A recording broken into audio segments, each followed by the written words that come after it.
The only live Periscope cast all about Donald J. Trump. We, of course, are covering all of the convention stories and news that has been going on. So welcome to the show. It is day 3 of the convention, and I wanted to start off with a little bit. We hadn't talked a lot about the protests that are going on. There has been a great deal of police presence. Certainly, there are protesters on both sides of the issue. Pro-Trump supporters, anti-Trump protesters. Certainly, there have been times when tensions have been very high. There has been some conflict, but for the most part, the police are using their bodies and their bikes to keep human barricades in between protesters and humans. So it's actually doing a really good job. The Cleveland police are doing a very good job at keeping the protesters and the supporters from getting into too much physical conflict. There have been some reports of some Trump protesters throwing bags of urine and throwing things at the police, but for the most part, it's been pretty calm considering the tensions and the heat. There have been a few arrests, but for the most part,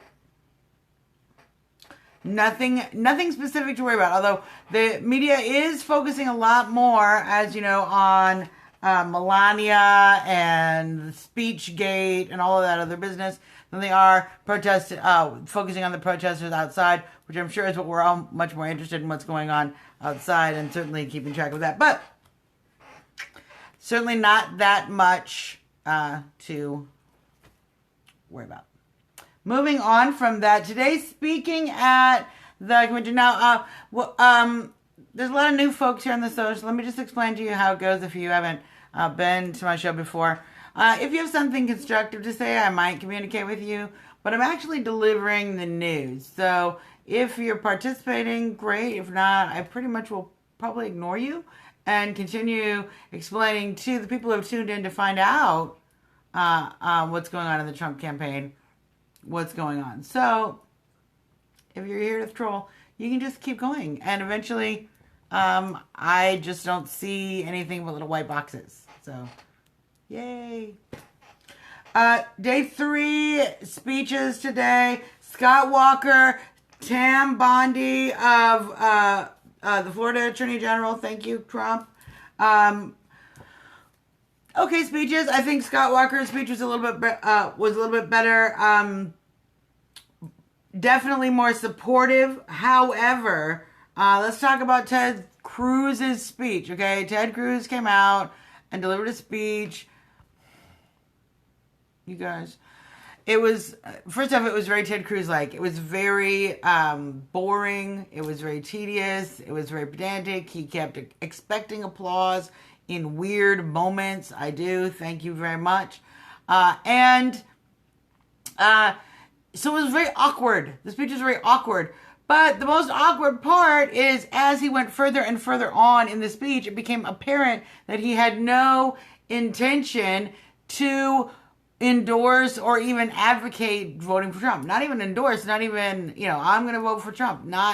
He did not even mention Donald Trump's name in the speech. And so it became more and more apparent. The crowd started to get, he is an idiot. The crowd started to get a little rough, you guys. I was watching live. I gotta say, the crowd was getting a little hairy. They were getting a little, ooh, and grumpy and yelling, endorse Trump, endorse Trump. So it got a little hectic. because he refused to mention anything about party unity, and he blathered on. And here's the worst of it, you guys. He brought in the children of the slain officers in Dallas. One of the slain, he made this whole story all about this kid because after we talked all about this poor child who had lost her father, it was all because it reminded him of his kid. So it was kind of a disturbing speech. I'm just going to be honest. It was a very strange speech. But what are you going to do? They let him speak, and I think it was a great idea to let him speak so that his supporters don't have the complaint that they shut him out of the convention and blah. They didn't. They let his votes be counted, and they let him have his little day where he doesn't endorse Trump and he gets to have his little speech. And then Eric Trump came out and killed it. Excellent speech. Very touching moments. What I like particularly about it, this time Donald Trump in the stadium, in the auditorium for Eric's speech, unlike the previous speeches of Tiffany and Donald Jr. So absolutely fascinating to watch Donald Trump listening to his son speak to him about the process of going through this election and the pride in his son's face. Absolutely touching moment, and certainly something, if you have not got a chance to see, tune in. I've been watching it on the C-SPAN is covering all of it, and they have, for the most part, less blathering reporters saying annoying, spiteful, hateful things. But, even here on the Periscope, apparently, we have people who blather and say spiteful things. So, I guess that just happens anywhere. Donald was truly proud of him. You can really see that is a family that shares a lot of closeness and integrity and time together, and it was absolutely a touching moment. So, and then of course Mike Pence's speech. I think Mike Pence hit it out of the park. The more I see Mike Pence speak, the more I like what he's going to do and what he's bringing into the party. Yeah, it sounds like that, like traditional political speech, and he talks nice and calm like politicians do. But people love that. Not everybody likes your off-the-cuff kind of style. And the words that he says, the meaning that he brings to the speech, strong on defense and strong on true American exceptionalism. And what else? He's really strong on advocating for Trump. He seems very genuine advocating for Trump. And he doesn't seem like a nut, actually, at all. He seems like a very middle-class, Midwestern gentleman who happens to be the governor and have some pretty good experience in the world to deliver not a bad speech. So I think Mike Pence did a great job. I'm giving him a thumbs up. Watch it for yourselves, and then you won't have to take my opinion. So that's great. Let's talk about speechgate just briefly. I think we're on day 2 or day 3 of the media going batshit crazy over 50 words of Melania Trump's speech on day 1 of the convention. We're on day 3. That was like days ago. So, however, CNN, Headline News, MSNBC, all day long, still covering Speechgate. Still, Speechgate.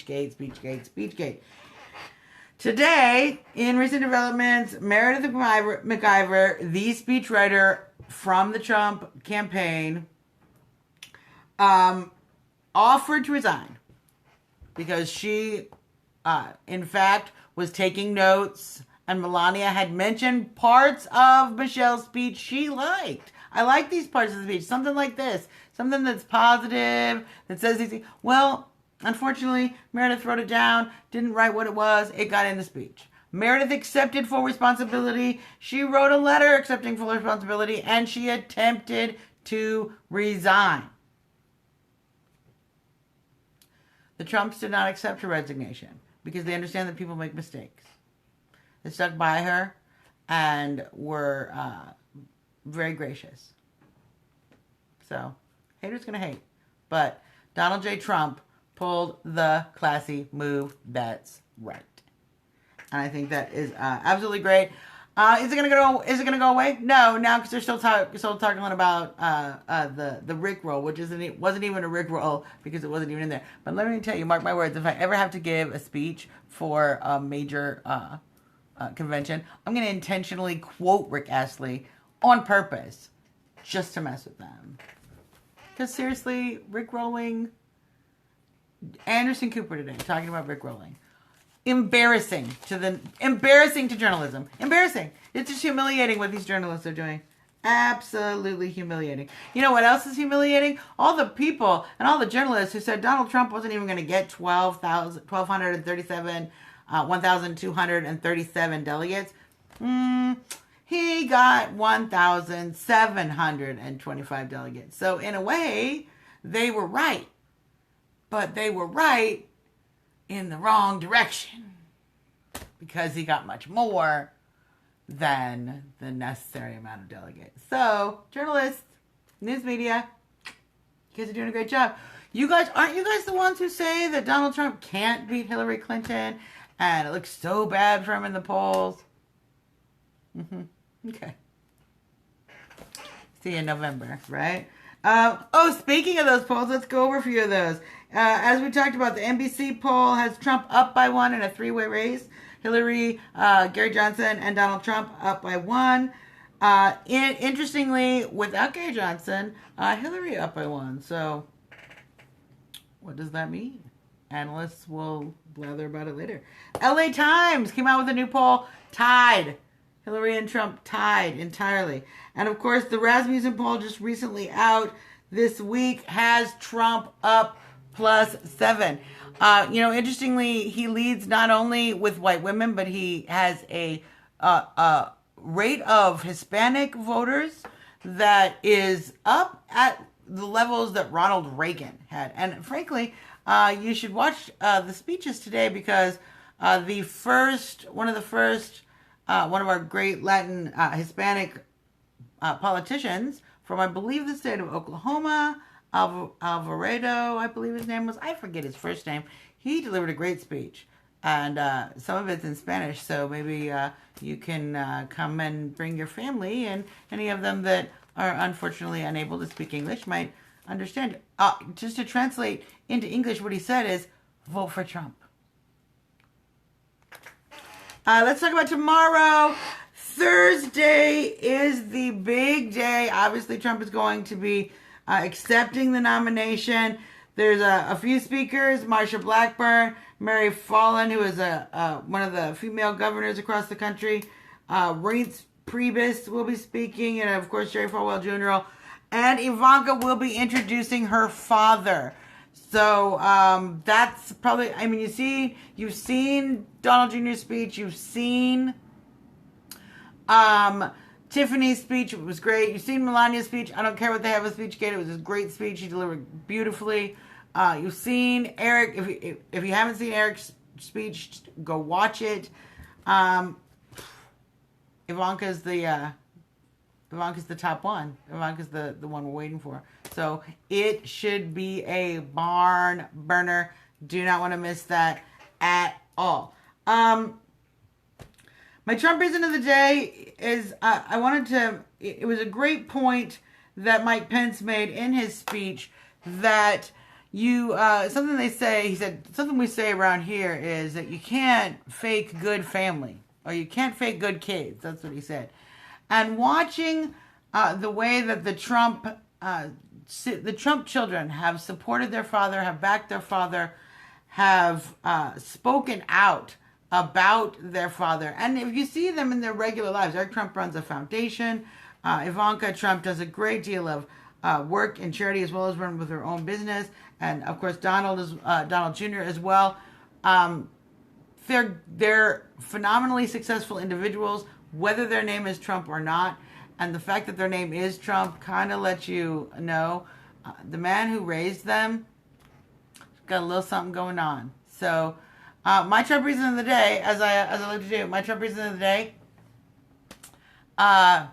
family and family values. And I'm not talking about the Republican ooh, family values, let the government tell you how to boss your kid around, go to church, all this. I'm not talking about that.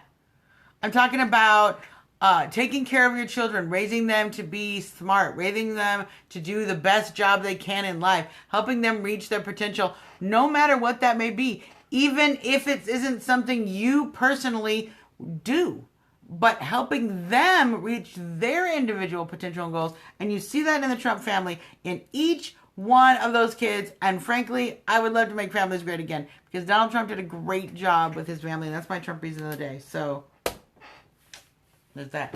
Let's do, here, maybe this will appease the haters. You know how haters are. We do a little thing called Trump Hotties. Every day I show you a Trump hottie.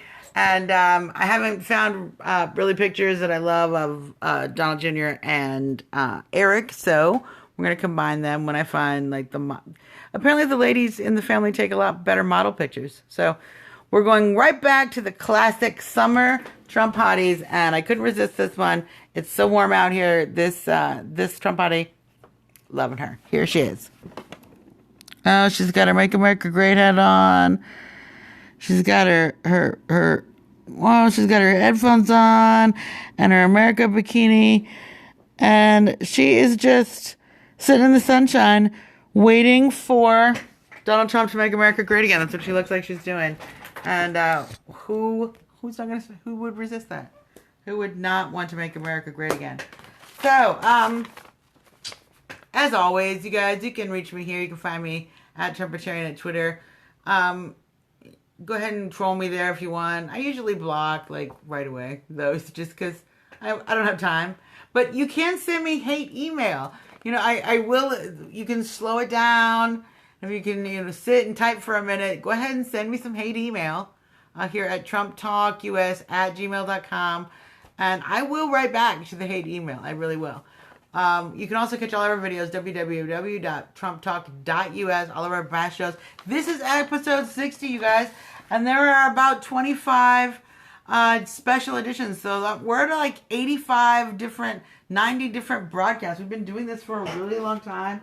And I'm really, thank you for all of you who've been tuned in. And we'll be here tomorrow. We'll be here tomorrow after the convention. Of course, it might be a little bit late because we'll be here tomorrow after the convention, talking about Trump's speech, Trump's acceptance, and all of the Trump news. It might be a busy day outside with the protesters. We'll keep you informed. Until then, Trump on. Keep making America great. Good night, guys.